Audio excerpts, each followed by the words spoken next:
비키지 않고. 허허, 감히 누구더러 길을 비키려 하느냐? 내 놈들이야말로 썩 길을 비키지 못할까? 내 놈이라니. 네! 누구한테 베어먹은 버장머리냐? 저놈이? 그래, 퇴계가 그렇게 가르치더냐 이놈? 뭐라고? 아니, 감히 우리 스승님을 입에 담다니. 그러는 내 놈은 남명 같은 불안다한테 베어먹어서 예법들도 못 온단 말이냐? 아니 이놈이 감히 누구더러 무엇들 하느냐? 스승님을 능멸하는 소리를 듣고도 가만히 있단 말이냐? 저놈들을 당장 물건을 내렸다. 얘들아, 저놈들을 모조리 물에 쳐넣어라. 어서!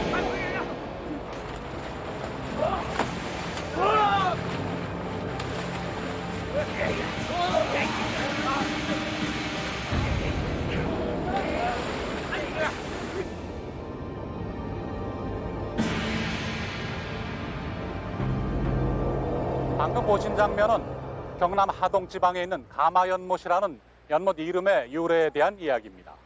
즉 퇴계 이황의 제자 집안과 남명 조식의 제자 집안 가마꾼들끼리 시비가 붙어서 한쪽 가마가 빠진 연못이라고 해서 가마연못이라는 이름이 붙었다는 것입니다. 물론 전해 내려오는 이야기입니다만은 이 이야기가 시사하듯이 사람들은 퇴계와 남명, 남명과 퇴계를 서로 대립되는 인물로 파악하고 있으며 실제로 두 사람은 같은 시대를 같은 성리학자로 살면서도 여러 가지 면에서 서로 비교되는 삶을 살았습니다. 예로부터 이 추풍령과 문경세제 그리고 중령을 잇는 산줄기의 남쪽 땅을 가리켜서 영남이라고 불렀습니다. 그리고 이 영남 땅은 낙동강을 기준으로 해서 서울에서 내려다 봤을 때 강의 왼쪽인 경상 좌도와 강의 오른쪽인 경상 우도로 나뉩니다. 지금으로부터 약 500년 전 이 영남 땅의 좌도와 우도에서는 걸출한 두 인물이 한 해에 똑같이 태어났습니다. 경상 우도의 합천 땅에서 태어난 남명 조식과 경상 좌도의 안동 땅에서 태어난 퇴계 이황이 바로 그들입니다. 역사의 라이벌, 오늘은 퇴계 이황과 남명 조식을 만나보겠습니다. 한때 벼슬길에 나서기도 했지만 성리학의 연구에 평생을 바쳐서 마침내 독자적인 퇴계학을 정립한 학자 퇴계 이황, 그리고 끝내 벼슬을 마다하고 지조와 절개로서 꿋꿋한 선비 정신을 남긴 처사 남명 조식. 그 학문과 정신세계가 너무도 높고 아득해서 오히려 낯설게까지 느껴졌던 두 사람. 이제 그들이 걸었던 학자의 길, 처사의 길을 따라가 보도록 하겠습니다.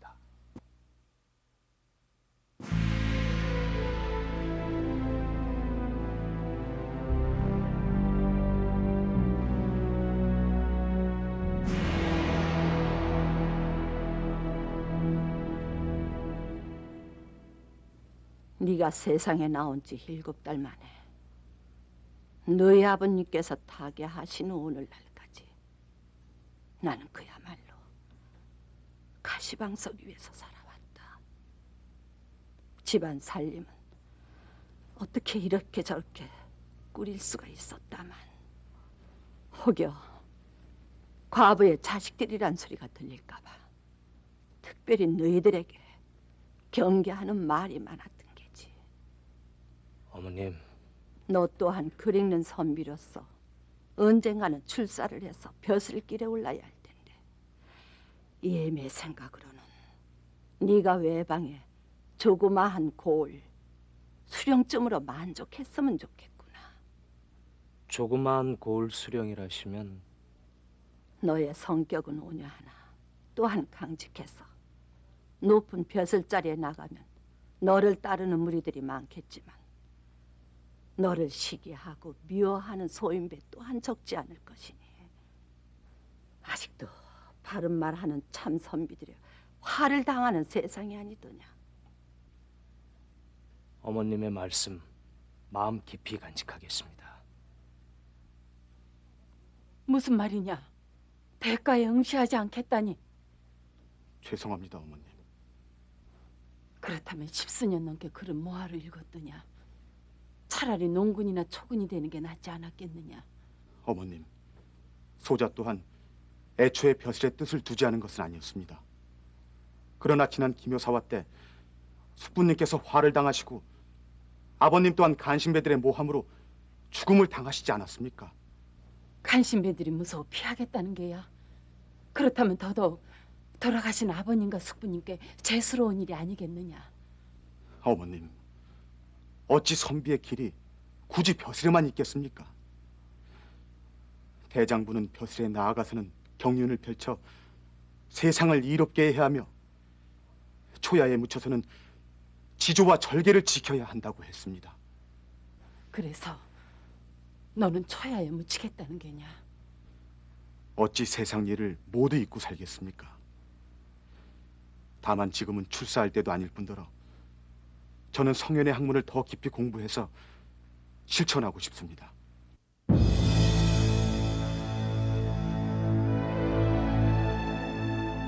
퇴계 이황과 남명 조식이 태어난 16세기 초, 서양에서는 콜럼버스의 신대륙 발견으로 새로운 팽창주의가 싹트고 있던 때, 조선 사회는 오히려 암흑기를 맞고 있었다. 그들이 태어나기 3년 전에는 무오사화가 있었고, 4살 나던 해에는 갑자사화가 일어났다. 그리고 그들이 19살 나던 해에는 기묘사화까지 일어나게 된다. 조선의 국가 운영 철학으로 자리 잡은 성리학. 그러나 그 맥을 이어오던 김종직, 김광필, 조광조 등이 이들 사화로 참변을 당하면서 선비들의 기운은 크게 위축됐다. 특히 중종대 현실개혁 의지를 불태우던 조광조가 화를 당한 후 사림들 사이에는 패배주의와 냉소주의가 만연돼 벼슬길보다 초야에 은거하는 선비들이 늘어갔다.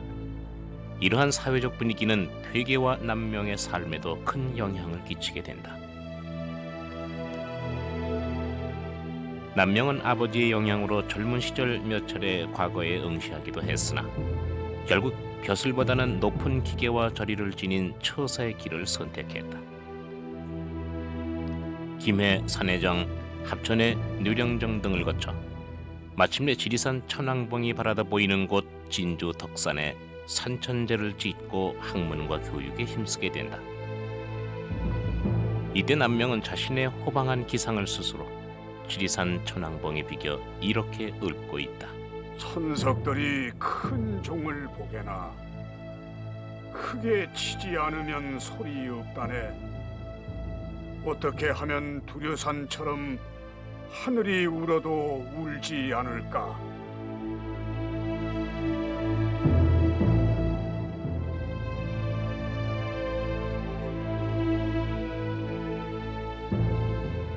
반면 34살부터 벼슬길에 나선 퇴계.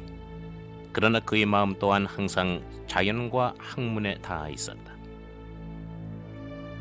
그리하여 나이 46에 낙향해서 그의 고향인 토계를 퇴계로 고치고 이를 자신의 호로 삼아 학문 연구에 몰두했다.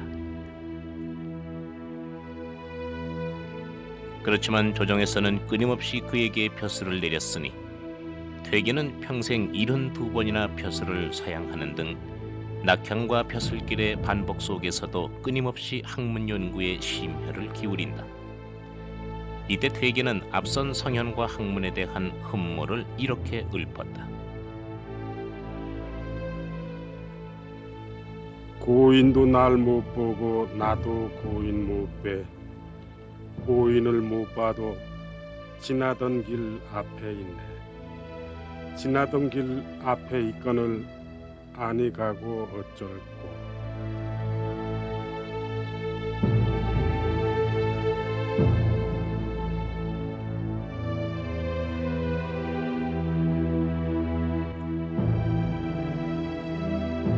이렇게 평생 성현의 학문을 연구하고 교육하여 많은 제자를 양성한 퇴계는 사단 칠정 논쟁을 통하여 한국 철학사에 또 다른 성과를 남긴다. 성리학에서 이와 기의 개념을 놓고 기대승과 8년 동안 주고받은 이 사단 칠정 논쟁은 조선 성리학이 중국의 주자학을 능가할 수 있는 계기를 마련했다. 그러하오시면 스승님께서 말씀하신 사단이나 칠정은 모두 사람의 마음속에서 나온 것이 아닙니까? 물론일세. 그렇다면 둘 다 한 마음에서 나왔는데 어찌 사단은 인간의 선한 마음이고 칠정에는 악이 있을 수 있다 하십니까?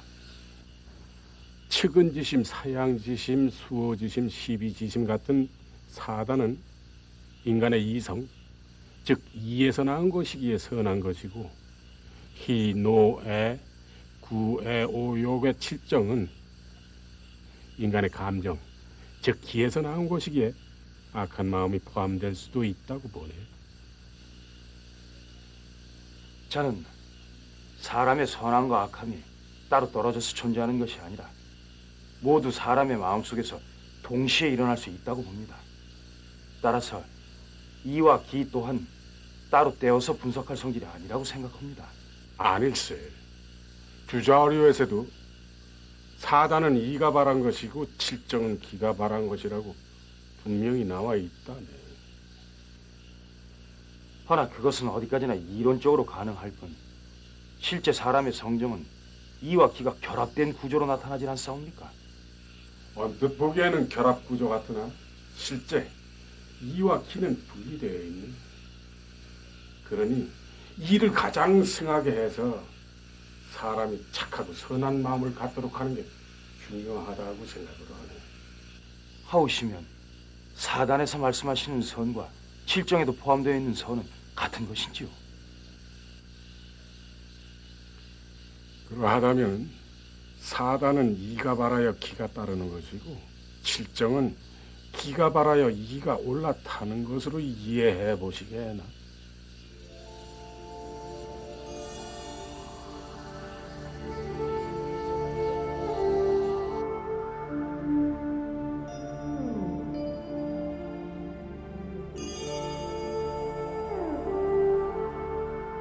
요즘 공부하는 사람들 중에는 직접 손으로 물 뿌리고 빗질하는 간단한 실천도 못하면서 입으로는 하늘의 이치를 말하고 헛된 이름이나 훔쳐서 남들을 속이려 하고 있습니다.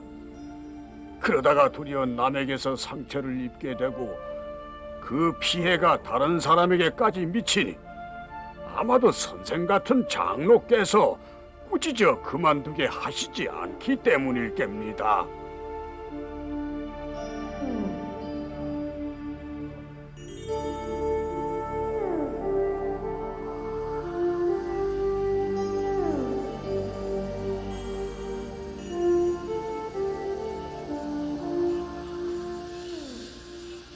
무슨 내용이 담겨 있는지요?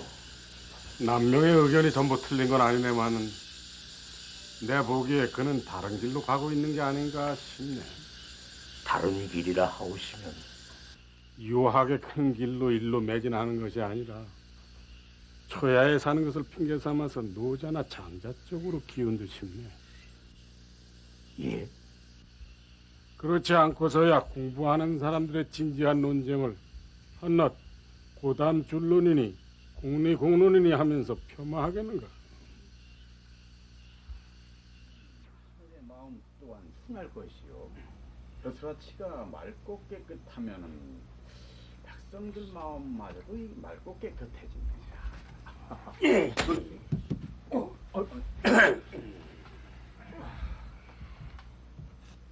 그 자네들 지금 외우고 있는 구절이 소학 구절이던가? 그러하옵니다. 그렇다면 그 빗자루 들고 말이나 쓸게. 사람 구실 제대로 하라는 소학. 그 긁기만 앵무새처럼 외우고 두들면 뭘 할 텐가? 차라리 저 빗자루를 들고 말을 쓰든가 집안 청소를 하시게. 지금 세상에는 오직 입으로만 학문을 논하는 사람들이 있어. 학문이 학문으로만 끝나는 병폐가 심하거늘 자네들도 마찬가지란 말인가? 전 구연.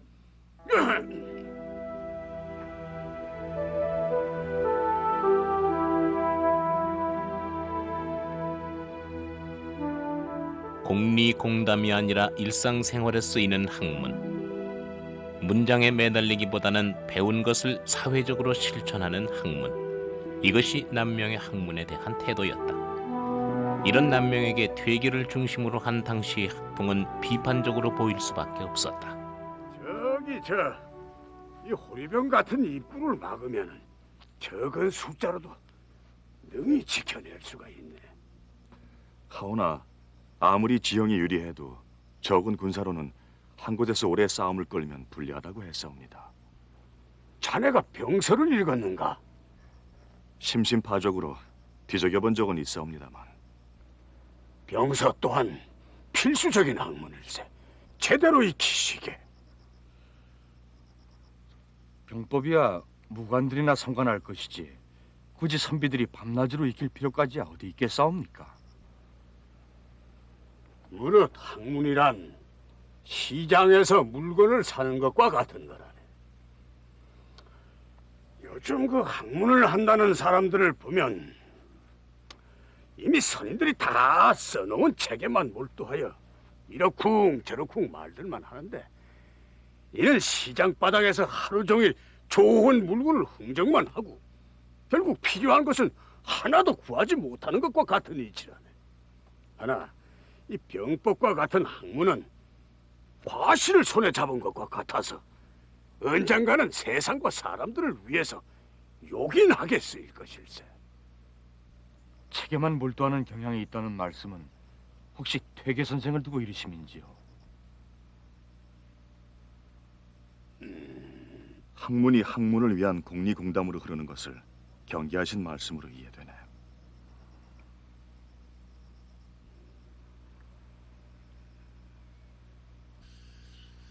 학문을 연구하여 이론을 세우는 것은 결코 허튼 말노름이 아닐세. 자네들은 선비들이 화를 당한 사화가 왜 일어났다고 보는가? 물론 여러 가지 원인이 있겠지만 선비들 자신한테도 원인이 있다고 보네. 이 포악한 임금과 그의 빌붙은 소인배들이 일으킨 것이 사화이온데 해서 화를 당한 선비들은 대부분이 군자의 길을 걷던 분들로 알고 있습니다마는 맞는 말일세. 하나 피해자나 가해자나 좀 더 모두 자기 수양에 철저했었더라면 하는 아쉬움이 있네. 그랬었더라면 애초에 사화의 발단도 생겨나지 않았을 뿐더러 그 해결 방법 또한 그렇게 극단적이 아닐 수 있었을 것세. 하오나 선비들이 자기 수양에 대해 모르는 바가 아니질 않사옵니까? 수양을 하는데도 방법이 있고 들고 나는 바른 길이 있을 것세. 성현들의 학문도 그런 수양과 실천의 길을 찾고자 함이 아니던가. 나도 그 길을 쫓고 싶을 뿐이네.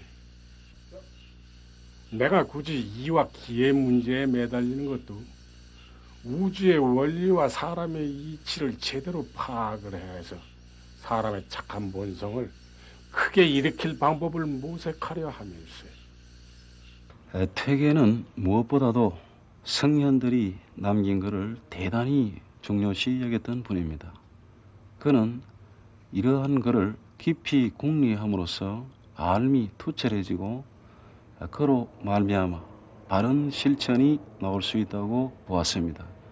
그리하여 퇴계는 성현의 글로 대표되는 사서육경 같은 것을 통해서 먼저 자기를 위하는 학문, 즉 자기 마음을 갈고 닦는 공부를 해야 비로소 바른 인간이 될 수 있다고 한 것입니다. 퇴계가 이렇게 위기지학을 중요시한 것은 이와 같이 수신을 한 연후에 바른 지인의 도가 나올 수 있다고 보았기 때문입니다. 이를테면 퇴계가 토계를 중심으로 한섬, 계상서당, 양진암 등과 같은 목을 구축해서 학문에 정진했던 것이라든가 그 이후에 도산서당에서 전격적인 후학양성을 했던 그러한 등은 위기지학으로 인격의 완성을 지향고자 하는 보다 큰 뜻이 있었던 것입니다. 남명 선생님께서는 그 옛날 성현들이 말씀해 놓으신 그 정신을 핵심적인 것만 뽑아가지고 내가 체득을 해서 사회적으로 어떻게 실천을 하고 내가 어떤 인간 자세를 가질 것인가 이쪽으로 학문의 그 틀을 잡아가신 것 같습니다. 그래서 그 무슨 그 구구하게 성현의 말씀에 대해서 토를 달아가지고 해석하고 자기 이론을 표구하는 것들을 즐겨하지 않으셨고 그 정수를 체득해서 실천하는 이런 그 기본 학문의 틀을 가지셨고 그런 정신들을 제자들한테 일깨우셨다고 보여집니다. 그래서 저술을 즐겨하지 않으셨고 시 같은 것도 그 즐겨 쓰지 않으셨다고 그럽니다. 이렇게 서로 다른 학문관과 교육관으로 남명은 진주를 중심으로 한 경상우도, 그리고 퇴계는 안동을 축으로 한 경상좌도의 중심이 돼서 영남아파의 양대 산맥으로 우뚝 서게 됩니다. 그러나 이런 지역적 구분이 칼로 자르듯이 그렇게 나뉜 것은 아니었고 양대 문화를 다 드나들면서 배운 제자들도 있었으니 한강 정구, 동강 김우홍, 약포 정탁 등이 바로 그들입니다. 퇴계와 남명은 평생 한 번도 만난 적이 없었지만 바로 이런 제자들을 통해서 서로 사상적인 교류를 했고 또한 서로 존경하는 마음을 키워가게 됐던 것입니다.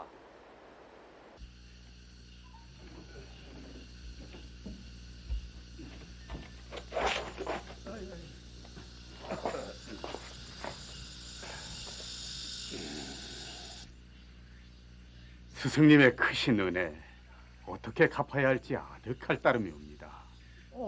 아니요. 그대가 나를 찾아왔을 때 그대의 학문의 경지는 이미 완성되어 있었소이다. 그래 내가 스승이라 불리는 것은 오히려 민망할 뿐이요. 아니옵니다, 스승님. 비록 짧은 기간이나마 선생님의 숨결을 느끼며 드높은 선비정신과 기계를 엿본 것만으로도 저에게는 크나큰 가르침이 되었사옵니다. 내 그대를 처음 만났을 때 과연 백의 선생이구나 했소이다. 그대의 학문과 은행에서 백의 선생의 깊은 가르침을 읽었던 게요. 가시거든 백의 선생께 지리산 밑에 조모가 항상 그리워하고 우러러보고 있다고 전해 올리시오. 예, 그럼 가보시게.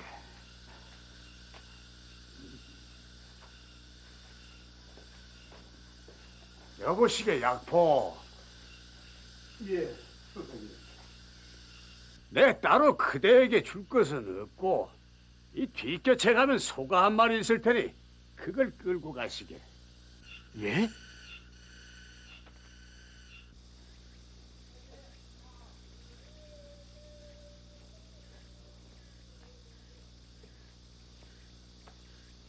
소는 없네.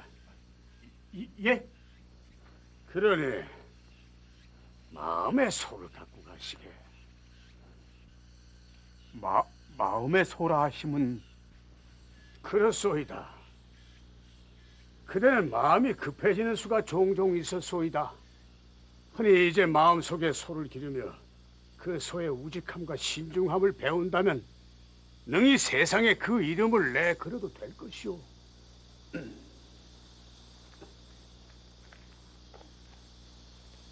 스승님.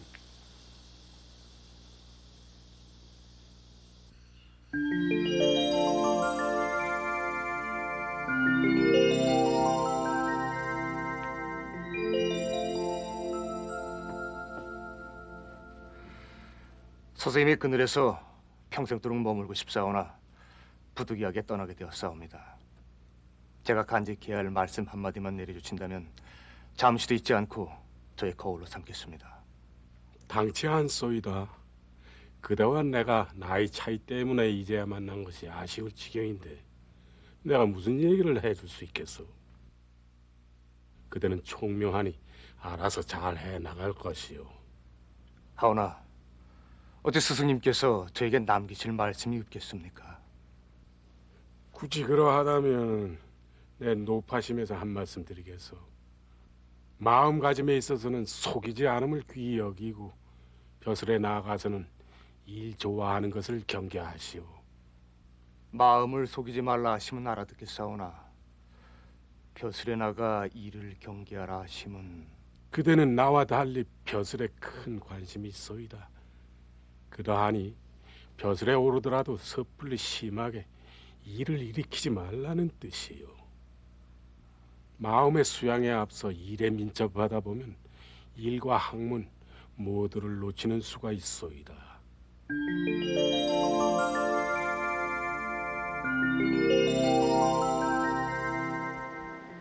정교한 이론 공부와 그를 통한 개인의 수양을 강조했던 퇴계 이황.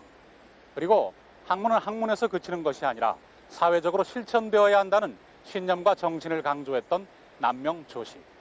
이들의 삶에서 가장 큰 차이라면은 바로 출처관, 즉 벼슬에 대한 인식과 태도의 차이였습니다.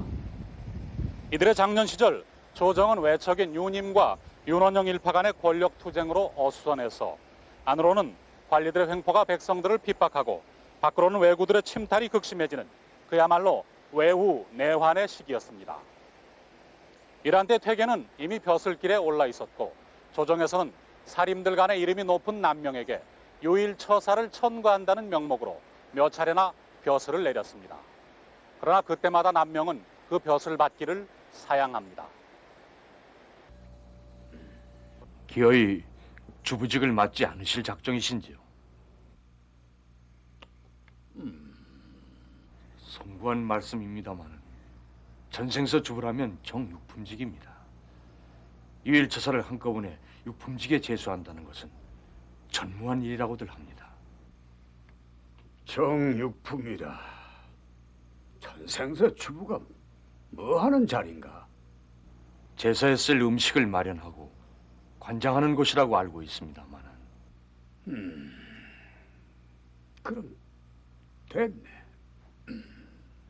하오시면 더 나은 자리가 내리면 출사하실 의향이 있으신지요? 글 읽는 사람이 출사하는 것은 자리의 높낮이에 상관없이 중요한 일일세. 허나 그보다 더 중요한 것은 출사할 때를 잘 만나야 한다는 걸세.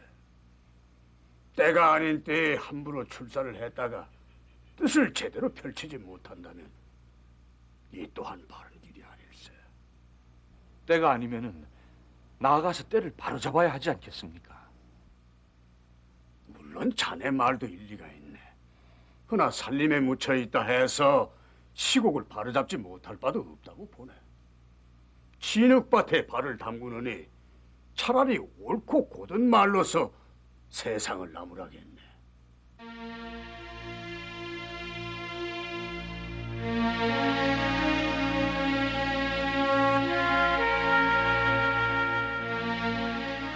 이미 34살의 대과에 합격하여 벼슬길에 나선 퇴계. 예문관 검열을 비롯하여 춘추관, 기사관 등의 요직과 충청도 의사에 등용되기도 했지만 그의 마음은 항상 학문과 자연 쪽으로 기울어져 있었다.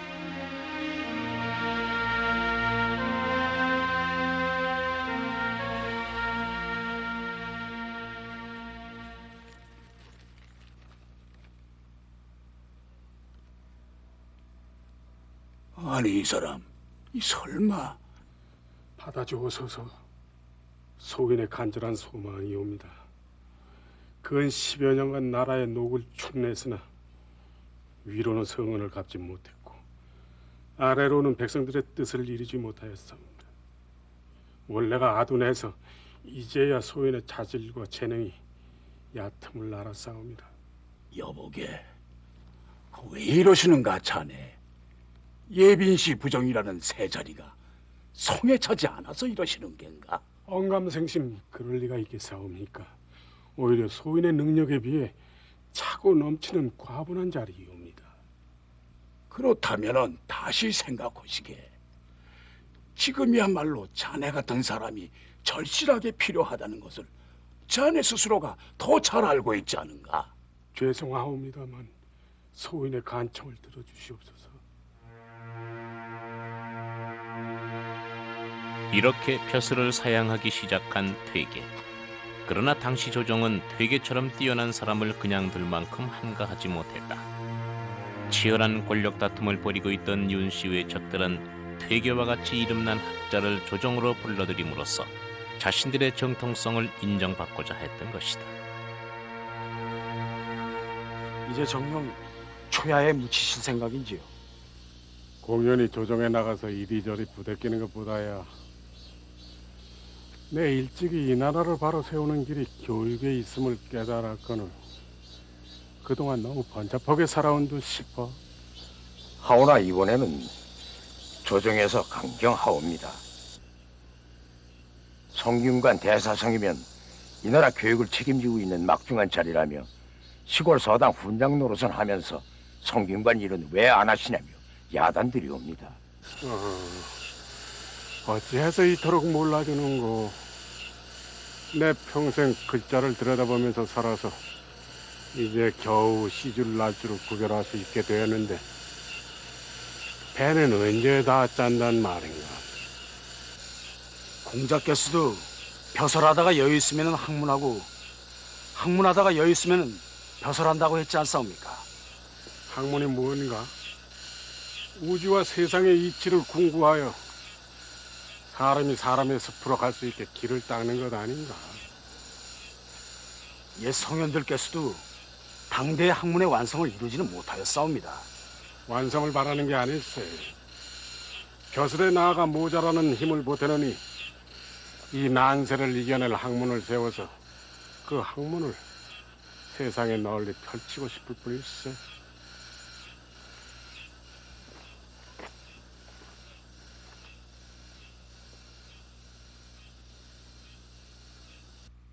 하오시면 선생님께서는 벼슬에 대한 생각이 전혀 없으신지요? 난들 세상사 바로 경연하고 싶은 욕망이 왜 없겠는가? 그러나 이렇게 윤씨 외척들이 바로 하는 때 내가 출사한들 그들에게 좋은 명분만 주지 않겠는가? 따라서 나는 항상 내 마음을 다잡고 있네.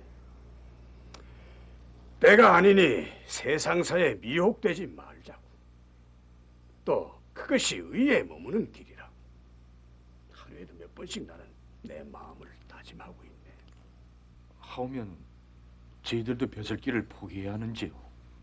출사 또한 선비가 추구해야 할 길. 다만 자네도 때를 잘 살펴 옳은 길을 갈 수 있을 때 비로소 출사를 하시기에. 하오나 퇴계 선생께서는 성균관 대사성 자리에 오르셨다 하옵니다. 근 1년이나 사양하시다가 마지못해 자리를 받으신 걸로 알고 있네. 그럴 바에야 끝까지 사양하셔야 옳지 않겠습니까? 군신 간의 의리 또한 깊고도 중한 것. 임금의 물으심이 태산처럼 진중하거늘 백성된 자가 어찌 끝까지 거절할 수 있겠는가? 하오나 남명께서는 이번에도 끝내 벼슬을 사양했다고 합니다. 선비가 벼슬을 마다하고 자신을 깨끗하게 하는 일 또한 아름다운 일이지. 하오시면 물론 난 그가 부럽네. 하나 그가 온전히 옳다는 얘기는 아닐세. 내가 이번에 대사성으로 나온 것은 이곳 성균관에서는 내 뜻을 제대로 펼 수 있으리라 믿었기 때문이야. 근데 남명은 그 시도조차 하지 않으냐 안타까울 따름이야.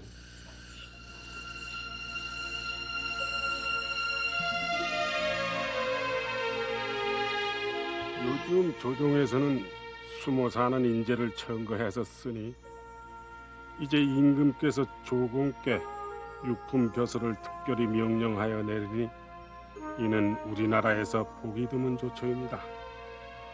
예전에도 초야에서 한평생을 마치려 하다가도 벼슬글에 나온 사람들이 많았습니다. 이들은 출사하여 위로는 조정의 아름다움을 이루었고 아래로는 쌓아온 경륜을 마음껏 펼쳐 마음 백성의 기쁨이 되었습니다.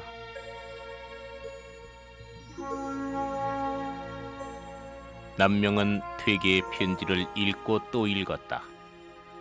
퇴계는 공부하고 싶은 마음은 간절하지만 임금의 부름을 뿌리치지 못하는 자신의 심경을 토로했다. 그리고 남명에게 불러도 끝까지 나오지 않는 것은 군신간의 의리를 저버리는 것이니 꼭 나와달라고 당부했다. 늘 그대를 우르르 사모하기를 하늘의 북두성처럼 해왔습니다만 오랫동안 만나지 못하여 마치 책 속의 옛 사람처럼 느껴집니다. 저 같은 사람은 어리석고 뭉매하니 어찌 학문이나 덕행이 있겠습니까? 다만 헛된 이름을 얻어 세상을 속이고 임금까지 속이게 된 것입니다.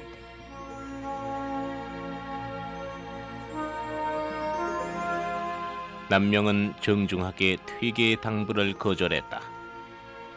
남명의 거절하는 편지를 받은 퇴계는 자신도 자연과 고향으로 돌아가겠다는 답서를 했다. 그러던 중 조정에서는 다시 남명에게 벼슬을 내렸으니 진주 근처의 단성 현감자리였다. 그러나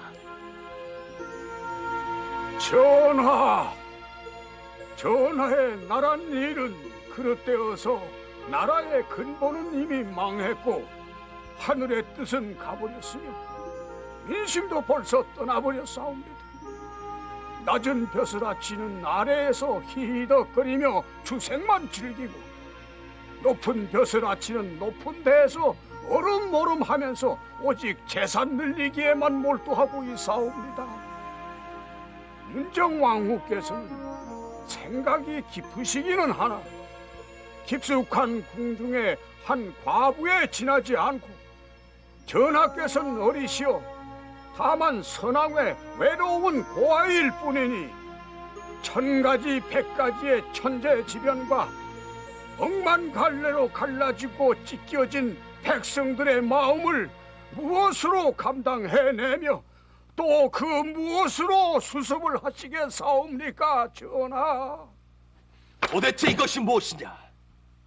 아무리 상서라 해도 어찌 이다지도 회개하고도 망측하단 말인가? 감히 임금인 나를 애비 없는 고아라 칭하고 더더구나 나의 어머니인 문정왕후를 가부라 칭하다니 이 세상 어느 법도에 이런 문장이 있을 수 있단 말인가? 승정원에서는 이것도 상소문이라고 올렸는가? 승지들은 대체 못하는 사람들이야.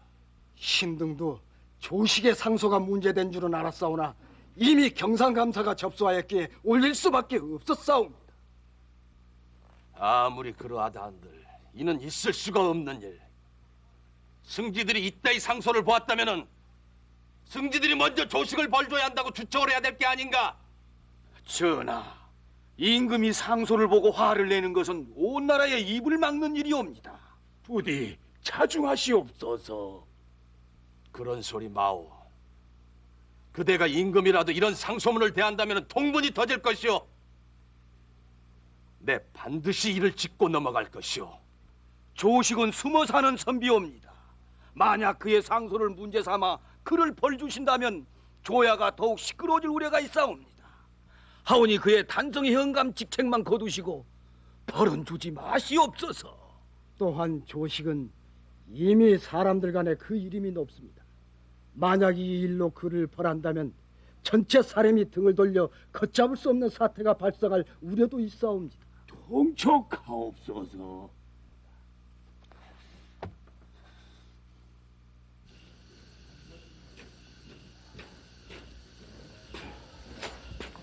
스승님, 조정의 공로는 어떻게 돌아가는지요?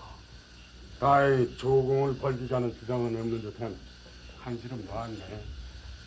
스승님께서는 남명 선생님의 상소문을 어떻게 생각하시는지요? 자네는 어떻게 생각하는가? 감히 제가 어떻게 이렇다 저렇다 할 수 있겠사옵니까? 분명 도리에 어긋나는 일이지. 어찌 대비를 과부라 하고 임금을 고하라 할 수 있는가? 이는 백성된 자의 도리가 아닐 뿐더러 신하된 자의 의리도 아닌 불충일세. 하오시면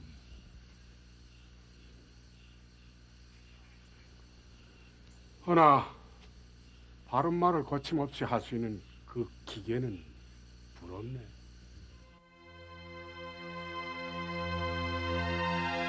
군신 간의 의리를 중시해 벼슬길에 나왔지만 퇴계의 바람도 이제는 자연으로 돌아가 학문으로 인생을 완성하는 것이었다.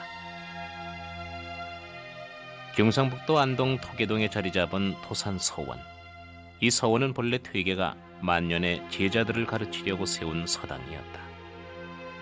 퇴계는 이 서당의 안락제라는 작은 골방에서 우주의 원리와 인간의 본성을 깊이 연구한다. 보잘것없는 초가 우막살이 위로는 비가 새고 옆으로는 바람이 치네. 마른 곳을 찾아 가구를 자주 옮길째 서적은 헌 상자 속에 거두더라. 이렇게 탄생한 2000여 수에 이르는 시편과 방대한 저술들. 마침내 퇴계는 중국의 주자학을 능가하는 독자적인 학문의 경지를 개척하게 됐다. 그리고 330여 명의 제자 배출, 서해 유성령, 학봉 김성일, 고봉 기대승, 율곡 이이 등 이름만으로도 쟁쟁한 제자들.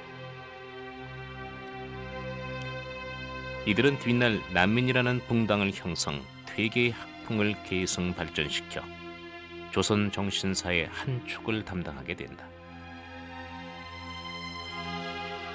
또한 정계에도 활발히 진출하여 유성령, 김성일 등은 임진왜란을 극복하는 데 커다란 기여를 하게 된다.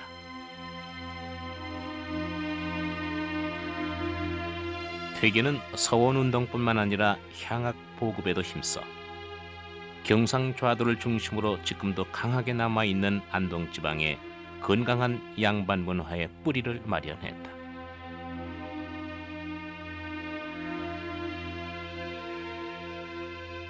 남명 조식. 천길 절벽 같은 기상을 가졌던 그는 결코 시류에 영합하지 않았던 선비였고, 부정한 권력 앞에선 직언을 서슴지 않았던 시대정신의 대변자였다.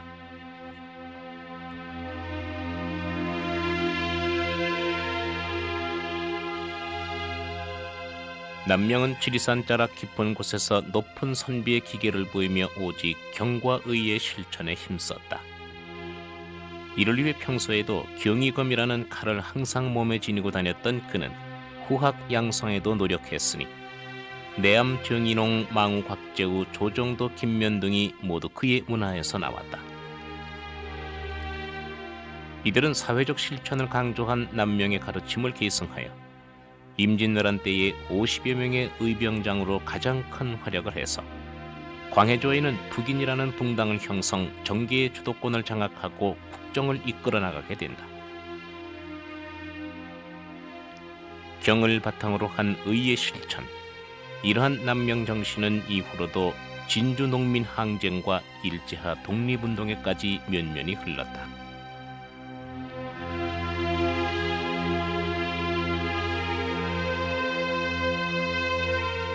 일흔에 가까운 나이가 돼서야 퇴계는 그의 고향 도산에 머무를 수 있었다. 그의 저술 대부분이 이 시기에 완성됐으니 낙형이 그에게 얼마나 중요한 일이었는지 짐작해 해준다.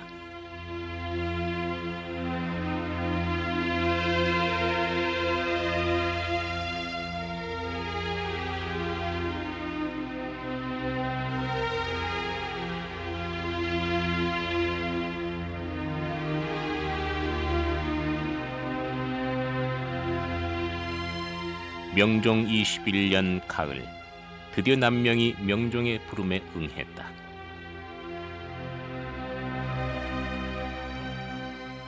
사정전에서 곤룡포 입은 임금과 배옷 입은 산림처사가 마주 앉은 것이다.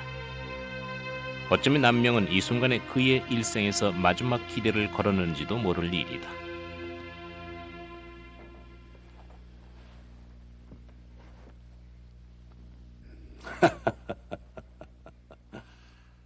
하늘이 무심치 않아 이제야 그대를 만나게 되는구려. 그대 어찌하여 그토록 숨어 살면서 날 노심초사케 했단 말이오. 전하, 신의 몸은 비록 살림에 있었사오나 마음은 항상 나라와 백성과 전하께 다 있었사옵니다. 하여 때로는 나란 일 걱정에 혼자 눈물을 흘린 적도 있었사옵니다. 그런데도 그렇게 숨어 있기만 했단 말이오. 전하, 신이 아둔한 말로서 전날에 올린 상소가 제대로 반영도 되지 않고 실행됨을 보지 못하였나이다. 하오니 어찌 신이 쾌히 출사할 수가 있었겠사옵니까? 때가 아니면 가벼이 움직이지 않음 또한 선비된 자의 도리옵니다. 허나 이제는 날 도와주시오. 전하, 임금의 학문이 밝으면 정치와 종묘 사직이 저절로 밝아질 것이오며 임금이 백성을 두려워한다면 만 백성이 저절로 따를 것이옵니다. 백성을 두려워하라. 그러하옵니다, 전하. 백성이라는 바다는 임금이라는 배를 띄우기도 하지만 임금의 도가 어두워지면 임금이라는 배를 뒤집어 버리기도 하옵니다, 전하. 아니, 뭐라고요? 하오니 전하, 부디 백성을 두려워하시고 학문을 숭상하시옵소서. 백성을 두려워하고 학문에 힘쓰는 임금과 그 임금을 따르는 어여쁜 백성들, 이것이 이 늙은 것이 그리워하는 아름다운 정경이옵니다, 전하. 어진 임금의 길로 갈 것이니 경히 내 곁에 있어 주시오. 전하, 신은 평생을 살림에 묻혀 처사연하며 살아왔사옵니다. 성언을 갚지 못한 죄 죽음 마땅하오나 이제 이 늙고 병든 몸을 어여삐 여기시어 강호로 풀어주시옵소서. 처사로서 죽음을 막고 싶은 것이 마른 눈물로 바라는 이 늙은 것의 마지막 바람이옵니다, 전하.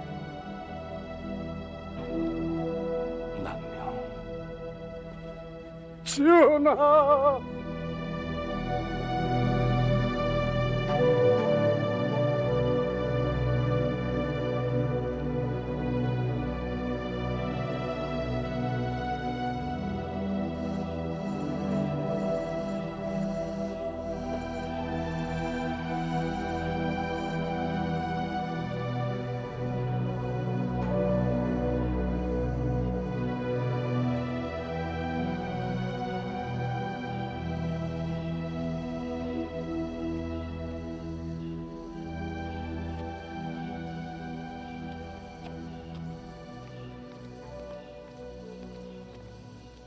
이 무슨 일이요?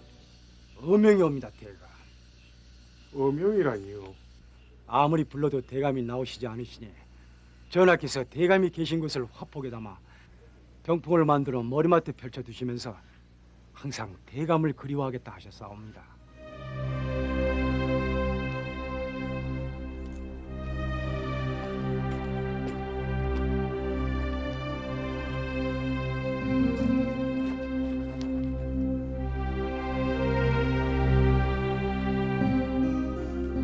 전하, 이 늙은 것의 불충을 어떤 벌로서 감당하겠사옵니까? 신이 평생 70여 차례에 걸쳐서 배수를 사용하면서 물러나려 했던 것은 오로지 학문으로서 성은에 보답하기 위함이었사옵니다. 신 또한 임금을 그리는 붉은 마음이 어찌 없었겠사옵니까? 하오나 신은 오로지 학문에만 몰두하고 싶어사옵니다. 학문을 통해서 사람의 길을 넓히는 것, 이것만이 신이 할 수 있는 유일한 최선의 충이라고 여겨사옵니다. 하온데 어찌하여 이 늙은 것을 이토록 몸둘 바를 모르게 하시옵니까? 전하.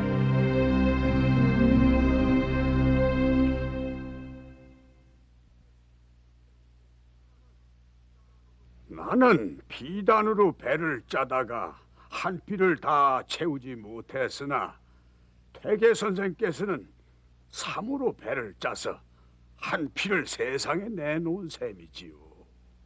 남명 선생은 이상하고 기이한 것을 좋아하는 듯해서 사람들이 따르기가 힘들었지요. 평생을 그리워하며 마음으로만 사귀었을 뿐 한 번도 얼굴을 맞댄 적이 없음이 아쉽습니다. 우러러 뵈며 만나보고 싶었는데 이제 살 날이 얼마 남지 않았으니 귀신이 된 후에나 뵙게 될런지.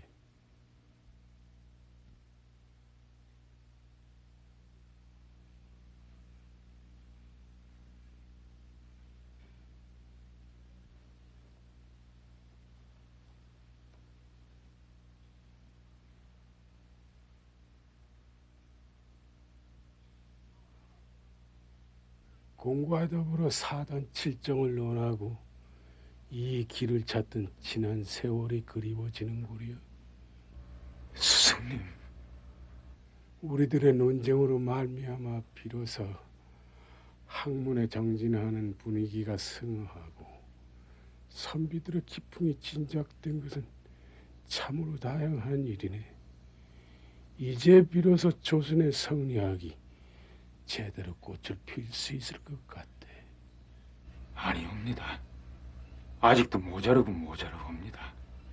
가르침을 더 베풀어 주소서. 네, 이미 공을 알고 있거늘 공에게 모든 짐과 기대를 남기요. 부디 학문으로 대성하시오. 아버님, 내가 이 세상에 있는 마지막 날인데 제자들을 안 입을 수 있겠느냐. 어서 일으켜다오.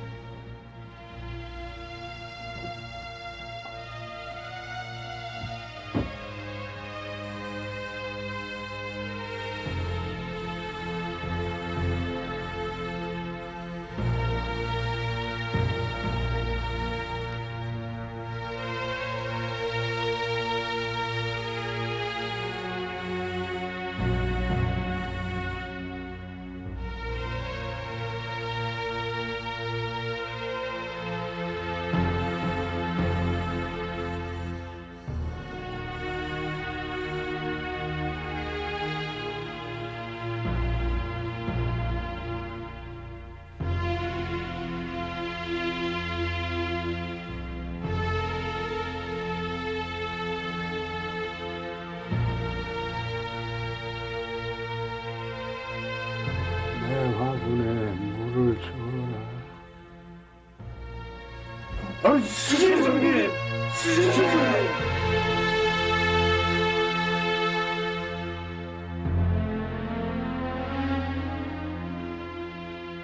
묘 앞에 비석을 세우지 말고 작은 돌에 퇴도 많은 진성 이공지묘라고만 쓰라고 유언했다. 그의 나이 70이었다.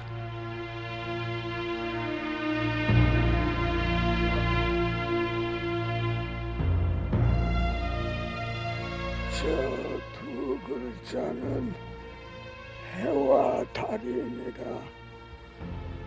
항상 간직토록 하라. 스승님, 스승님. 평생을 세상 걱정만 했을 뿐 제대로 쓰이지도 못하고 만 듯하구나. 스승님께서 남기신 가르침 이미 천왕봉을 덮었사옵니다. 세상 사람들이 모두 스승님으로 모시며 우러러 추앙할 것이옵니다. 스승도 유학자도 아니니라. 나는 다만 처사이길 바라느니 창문을 열어라.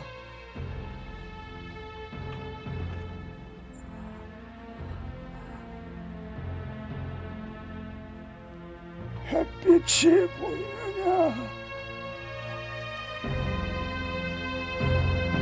스승님! 스승님! 남명의 나이 72. 비석에 처사 두 글자만 새기도록 유언하고 산천제에서 눈을 감았다.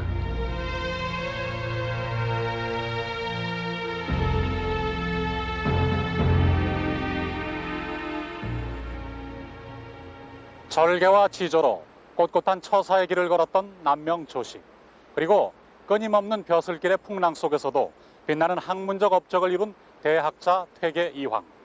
두 사람은 70평생 한 번도 만나지 못했습니다마는 항상 서로를 그리워하고 또 존중했습니다. 앞서 잠시 보았듯이 두 사람 사이의 평가에는 서로 부정적인 면이 없지 않습니다. 그러나 남명과 퇴계에 대한 상호 간의 부정적인 평가나 표현은 이후 정치적 입장을 달리했던 치열한 붕당 정치의 산물이라는 것이 일반적인 견해입니다. 누구보다도 자신에게 엄격했던 결벽성과 맑은 지조, 이를 바탕으로 깨끗하고도 치열하게 살았던 대학자 퇴계 이황, 그리고 불의 앞에서는 서릿발 같은 기계를 보였던 처사 남명 조식. 이 두 사람이 이룬 학문적 성과와 철저한 선비 정신은 그들 당대뿐만이 아니라 그들이 배출한 후학들에 의해서 안으로는 조선 사회를 지탱하는 힘으로, 밖으로는 외세의 침략을 물리치는 저항 정신으로 면면이 이어져 내려왔습니다. 이제 우리는 학문과 실천에 철저했던 두 분의 스승 앞에서 오늘을 살아가는 우리들의 자세를 다시 한번 가다듬어 봅니다.